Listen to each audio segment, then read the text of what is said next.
Good day, and welcome to GNS Global Solutions. This short video is provided as a brief introduction to risk management.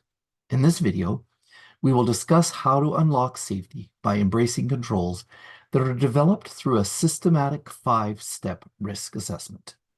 So what I'm going to be presenting here is one systematic approach that can be customized and used in any setting. To get started, the course outline, we're going to do some introductions. Then we're going to establish what is a systematic risk assessment. And then we're going to define the difference between a hazard and a risk, which is an important thing to understand when it comes to doing risk assessments. And a lot of people confuse the two. And then once that's established, we're going to describe the 5 steps of a risk assessment. Let's start with introductions. Annalie, let's start with you. My name's Annalie Kotunen, and I'm an EHS administrator at EHS Partnerships in Calgary. And Steve, you're up.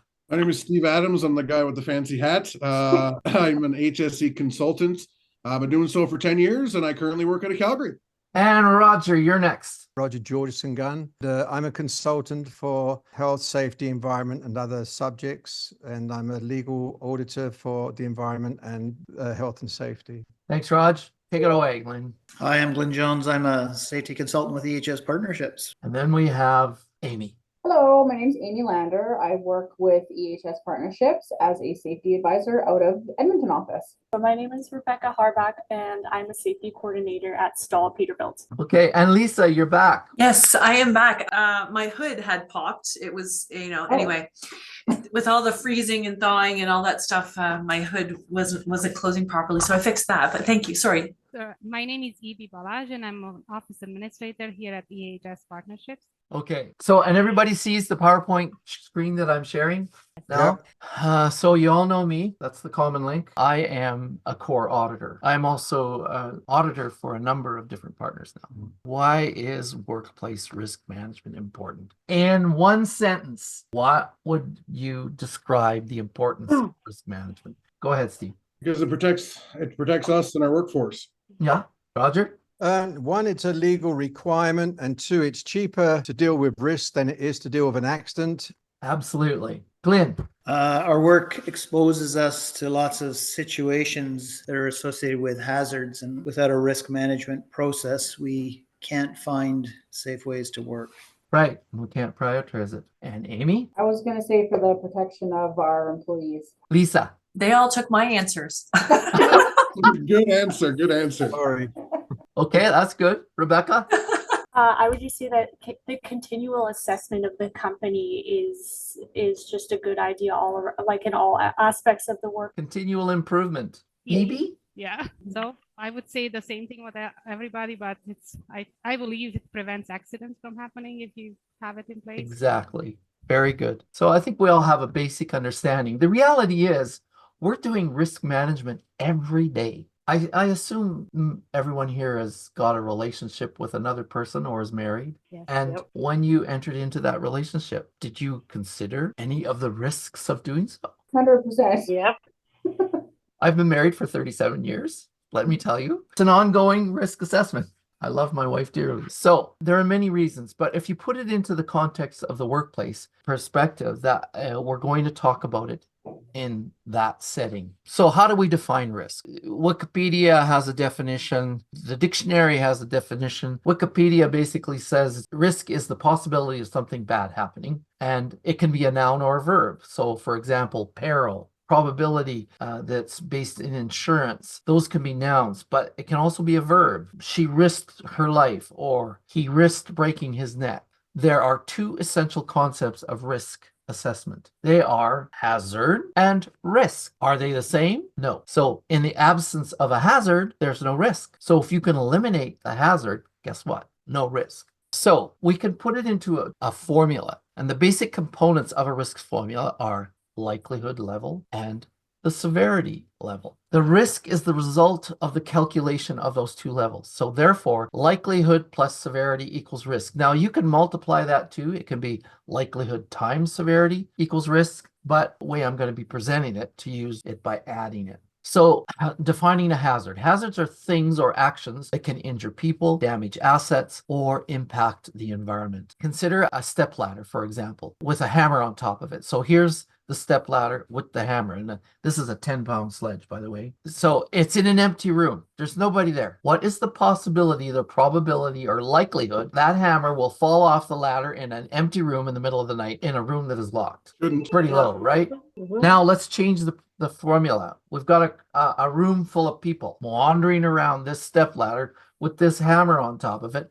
What's the likelihood that somebody's going to walk into that and bump it and knock that hammer off? Now it's extremely high. One of the things we didn't consider in the first, before there was anybody there, what would the severity be of that hammer falling off? Even if it did, pretty low, right? Worst that could happen is maybe put a dent in the linoleum of the floor. But now it could fall on somebody. What is the potential severity in this particular situation? Pretty serious, right? 10-pound sledge fall. Let's assume that's an 8-foot ladder and those people are an average of high 5s to maybe 6 feet tall. That could fall 2 feet. The laws of physics will determine the amount of inertia that 10-pound sledgehammer can gain in 2 feet of gravity is substantial, and it could be fatal. So with those two concepts understood now, does everybody understand the difference between a hazard and a risk? Yeah. Okay. With that established now, let's start a 5-step risk management system. So step number 1, identify the hazards.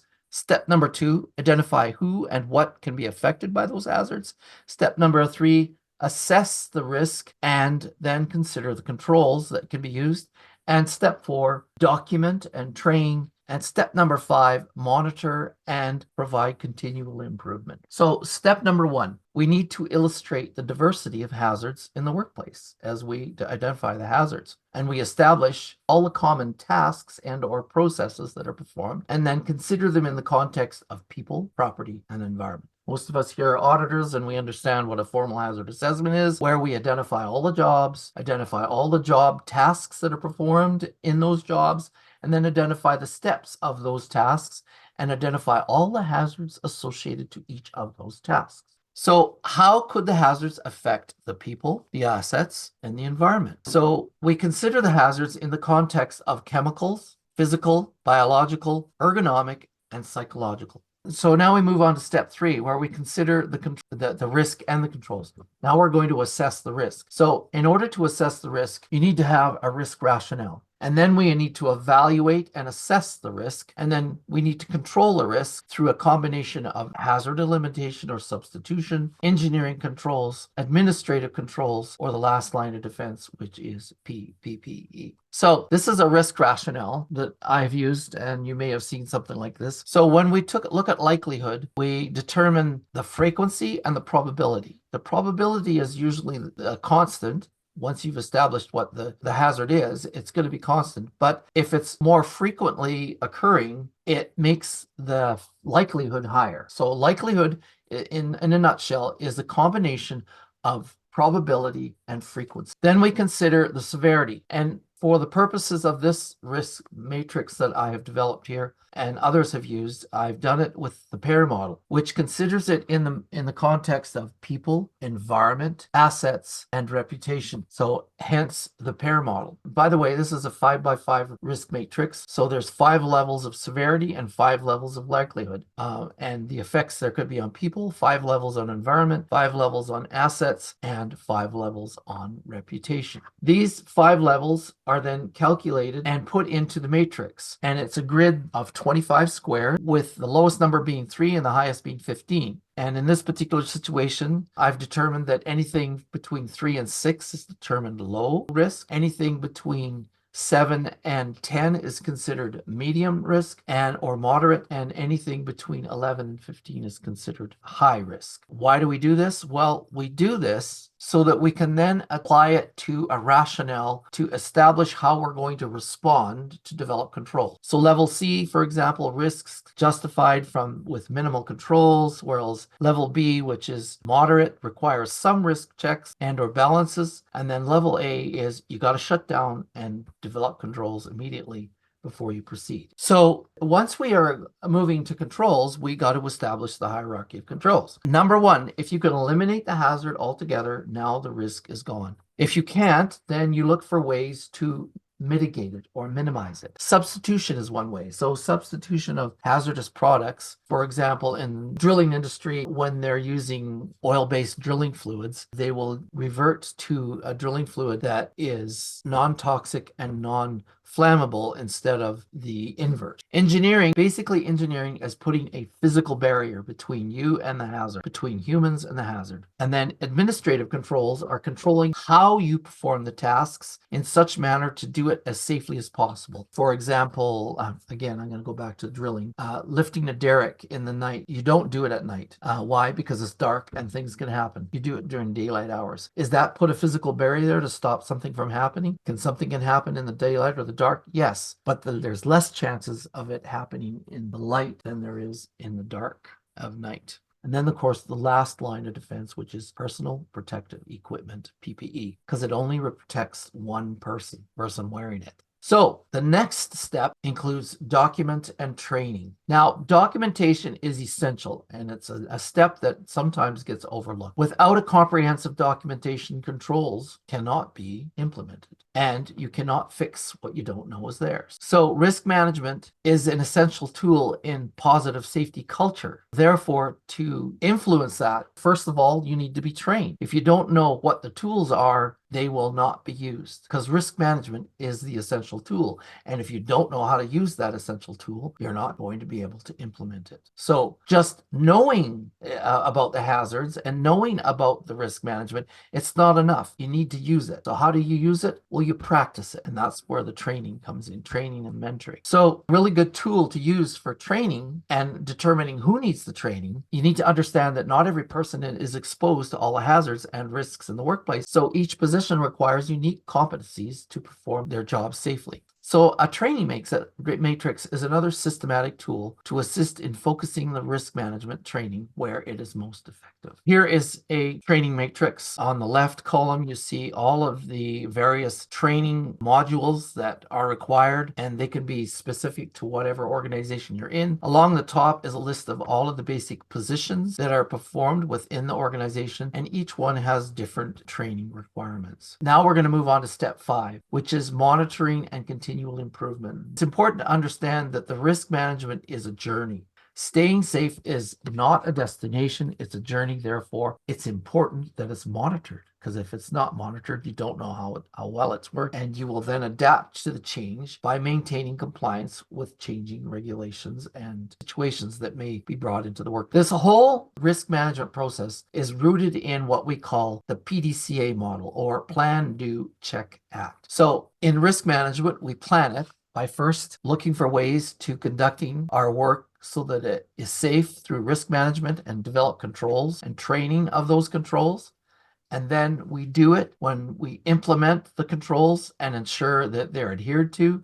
And then we check it. We are constantly checking the leading and lagging indicators to monitor how effective those controls are. And if they're not especially effective, then we respond to those indicators and look for ways to improve the controls that are working and correct the ones that are deficient. And then it goes back to Plan, Do, Check, Act. You notice it is a cycle. So the conclusion of risk management. The 5 steps represent a systematic approach to risk management and assessment that helps us stay safe in the work. These steps can be customized to fit whatever operation you're in. And that is the end of my presentation. I know there's questions. Can I ask a question, Brian?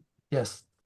You're all in Calgary, aren't you? Or We're in Alberta, put it that way. you're in Alberta, yeah. Okay, that's right. That's what I was trying to remember. When you had that first aid up there for all the departments, is that a legal requirement? Yes, first aid is a legal requirement based on the number of people in the workplace and how Okay. far you are from hospitals. We have that in South Africa, but people are backing out of it. In South Africa, if you've got HIV, you don't have to tell people you've got HIV. And people are finding that they feel at risk if they're doing first aid on a person that they don't know their medical condition on.